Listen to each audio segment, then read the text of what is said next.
গুপ্ত বৃন্দাবন। গুপ্ত বৃন্দাবন মানে শ্রীকৃষ্ণের লীলাক্ষেত্র।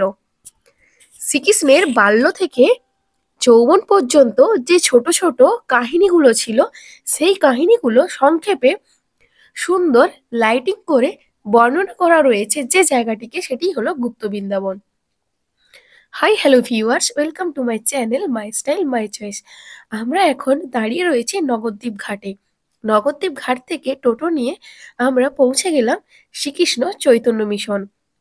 এই শ্রীকৃষ্ণ চৈতন্য মিশন প্রবেশ করার জন্য কোনো মূল্য ছিল না, কিন্তু এই মন্দিরে ভালো করে মন্দির পরিদর্শন করার পরে এক সাইডে রয়েছে গুপ্ত বৃন্দাবন, সেটার জন্য প্রবেশ মূল্য ছিল মাত্র 10 টাকা। সেই 10 টাকা দিয়েই তোমরা গুপ্ত বৃন্দাবনে প্রবেশ করতে পারবে। এটা হলো এই শ্রীকৃষ্ণ চৈতন্য মিশনের ঠাকুর। এখানে খুব শান্ত এবং নীরব পরিবেশ বিরাজমান। মন্দিরের ঠাকুরটা দেখলে কতটা সুন্দর, এবং এখানে যারা পুজো দিতে চাও তারা অবশ্যই পুজো দিতে পারো।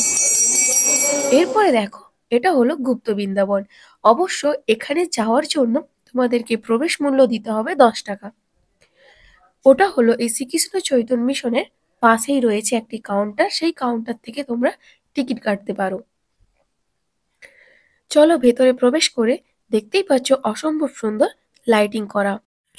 এরপরে দেখো লেখা আছে মাধবের কাষ্ঠতরী শ্রীরামচন্দ্রের পদপীর্ষে এসে স্বর্ণতরীতে পরিণত হলো, অর্থাৎ কাঠের নৌকা সোনার নৌকাতে পরিণত হলো। তারপরে রয়েছে শ্রীকৃষ্ণের জন্মের সময়, অর্থাৎ শ্রীকৃষ্ণ যখন জন্মেছিল তখন তাকে পঞ্চসাপ দ্বারা ঘিরে নিয়ে যাওয়া হচ্ছিল।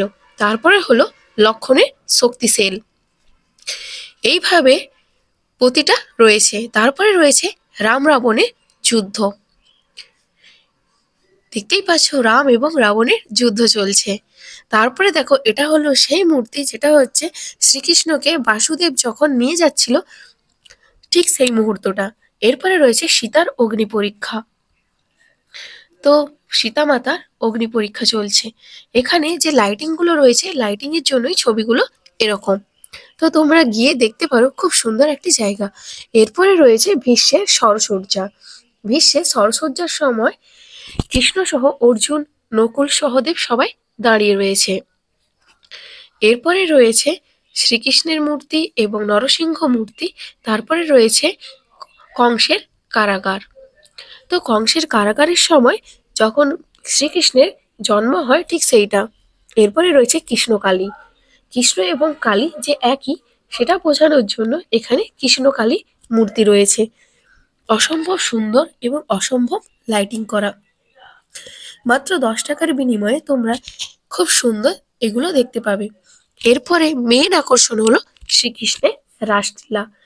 রাধা এবং কৃষ্ণ গোপীদের সাথে রাসলীলা করছে।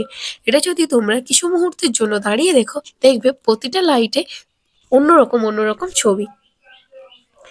এরপরে এনার মূর্তি এবং দেওয়ালের চারপাশে রয়েছে এই মূর্তিগুলো। এরপরে দেখতে পাচ্ছ নিমাইয়ের বাল্যবেলা, অর্থাৎ শ্রী চৈতন্যের বাল্যবেলা।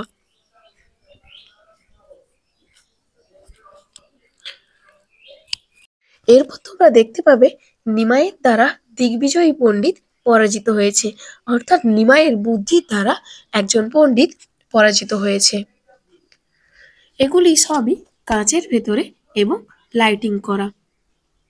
এটাই হলো গুপ্ত বৃন্দাবন।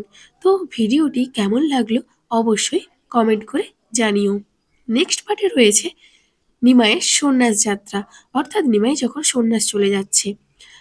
এরপরে রয়েছে ঝাড়িখণ্ডের পথে মহাপ্রভু, অর্থাৎ শ্রীচৈতন্য যখন ঝাড়িখণ্ড চলে যাচ্ছে, ঠিক সেই মুহূর্তের কিছু ছবি বর্ণনা হয়ে আছে। তো দেখতেই পাচ্ছ প্রতিটা সুন্দর সুন্দরই জায়গা। এরপরে হলো মহাপ্রভুর পুরীধাম দর্শন। তোমরা অনেকেই জানো মহাপ্রভু শ্রী চৈতন্য পুরীধাম দর্শন করতে গিয়েছিলেন। এটাই হলো মহাপ্রভু শ্রী চৈতন্যের পুরীধাম দর্শন।